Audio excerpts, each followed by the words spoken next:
আসসালামু আলাইকুম রহমতুল্লাহি বারাকাতুহু। ডিজিটাল মার্কেটিং এর পক্ষ থেকে আমি আব্দুস সাত্তার আপনাদেরকে স্বাগত জানিয়ে শুরু করছি আজকের টিউটোরিয়াল।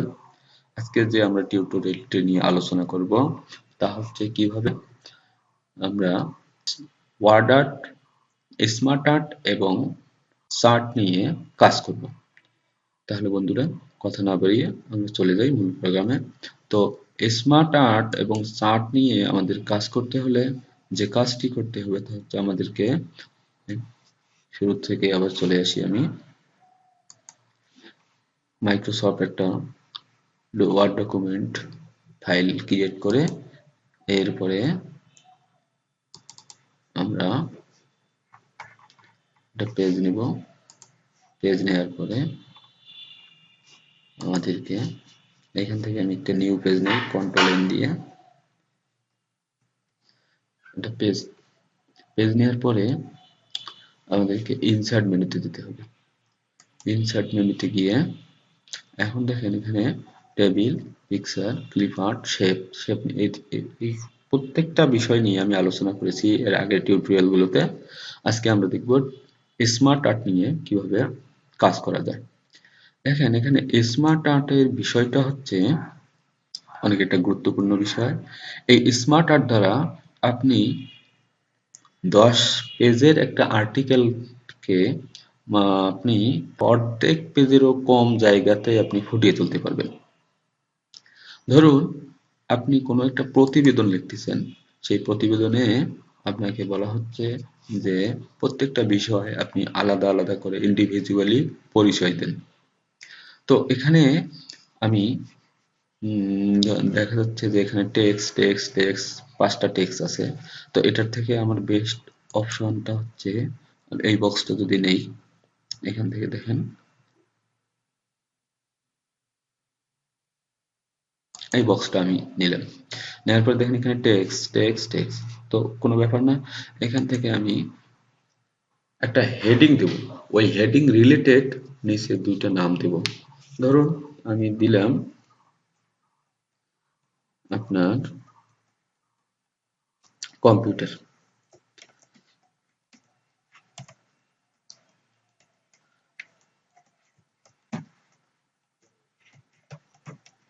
কম্পিউটার একটা হেডিং, এরপরে দিব আমি মোবাইল, মোবাইল একটা হেডিং, এরপরে দিব আমি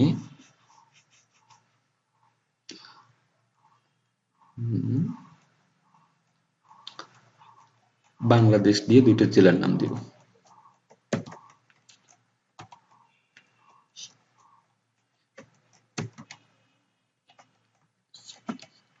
বাংলাদেশ দিলাম।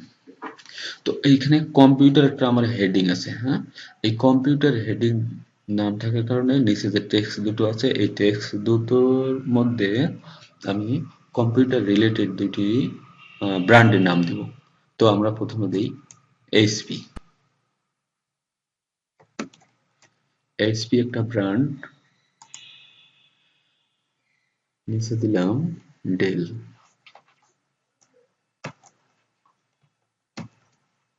ডেল এরপরে মোবাইল, মোবাইলের ব্যাপারে নোকিয়া, নোকিয়া এরপরে দিব ওয়ালটন।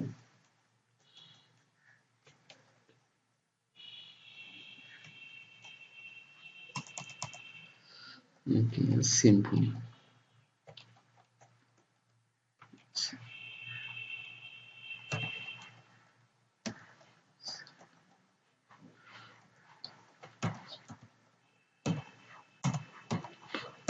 সিম্ফনি এরপরে বাংলাদেশ লেখা আছে, এখানে আমি দিব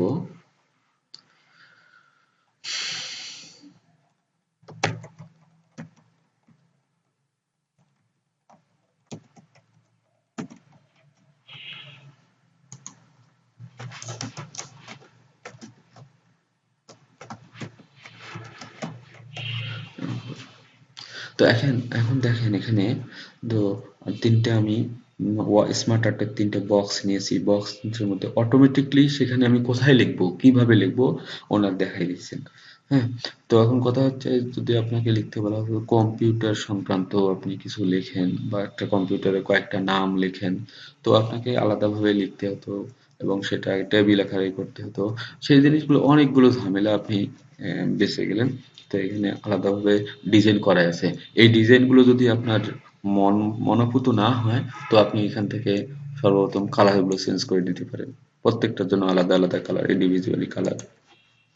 এরপরে আপনার এখান থেকে ডিজাইনগুলো এখন আপনি চেঞ্জ করে দিতে পারেন। ওই ডিজাইন যদি আপনার চয়েস না হয়, অন্য ডিজাইন দেন। এবং ওই রিলেটেড এখানে একটা পিকচার দিতে পারেন, কম্পিউটারের একটা পিকচার, মোবাইলের একটা পিকচার, বাংলাদেশের একটা পিকচার এখানে আপনি অ্যাড করতে পারেন। হ্যাঁ, এভাবে আপনি প্রত্যেকটা ইন্ডিভিজুয়ালি ভাবে কাজ করতে পারেন। এরপর ডিজাইনগুলো, যে ডিজাইন নেবেন সেই ডিজাইন সংক্রান্ত এখানে অনেকগুলো অপশন দেওয়া আছে।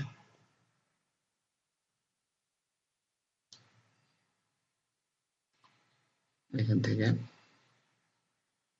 আপনারা যারা আমার টিউটোরিয়ালটা দেখবেন, দেখবেন এখানে যে আমি মাউসটা কখন কোথায় কিভাবে মানে ব্যবহার করতেছি, তাহলে আপনার কাজ শিখতে আপনার তেমন একটা সমস্যা হবে না।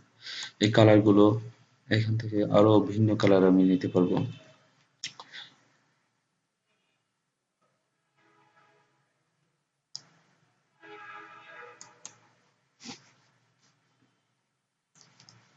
এখান থেকে ডিজাইনগুলো চেঞ্জ করতে পারবো, আবার অন্য ডিজাইন নিতে পারবো। তো এখানে পিকচারটা দিলে হবে কি, চট করে বুঝতে পারবে, যাকে আপনি বুঝাইতে চাচ্ছেন সে সহজেই বুঝতে পারবে। এখানে একটা মোবাইলের পিকচার, এখানে কম্পিউটারের পিকচার। তো এভাবেই আমরা কাজ করতে পারি। তো আশা করি বন্ধুরা প্রত্যেকেই বুঝতে পারছেন। টিউটোরিয়ালটি দেখার জন্য আপনাদেরকে অনেক ধন্যবাদ।